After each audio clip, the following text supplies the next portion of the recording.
حدیث نمبر 536 536 عن ابن عباس رضی اللہ عنہما قال مر رسول اللہ صلی اللہ علیہ وآلہ وسلم بقبور المدینہ.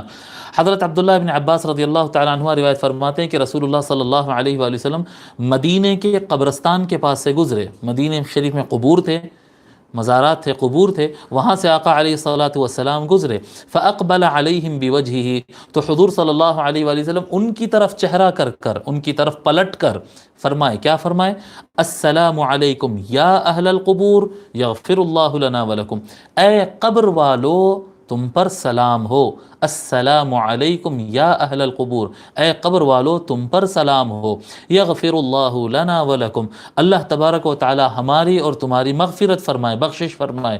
انتم سلفنا ونحن بالاثر، تم آگے چل چکے ہیں اور ہم بھی تمہارے پیچھے آنے والے ہیں. یہ جو دعا ہے نا، یہ بہت آسان ہے اور چھوٹی ہے. میں سمجھتا ہوں اس پہ یہ حدیث شریف پہ مارک کر لیجئے اور یہ دعا یاد کر لیجئے. ہمارے بزرگان دین اکثر یہ دعا یاد دلاتے ہیں، اور یہ آسان بھی ہے اور جامع بھی ہے. تو آپ یہ دعا کو اپنے بچوں کو زبانی یاد دلا دیجیے. جب قبرستان جانا ہے تو بیٹے جب کبھی قبر سامنے ہو تو جا کر اس طرح سے سلام کرنا ہوتا. السلام علیکم یا اہل القبور یغفر اللہ لنا ولکم انتم سلفنا ونحن بالاثر. اس کو امام ترمذی نے روایت کیا. ٹھیک ہے،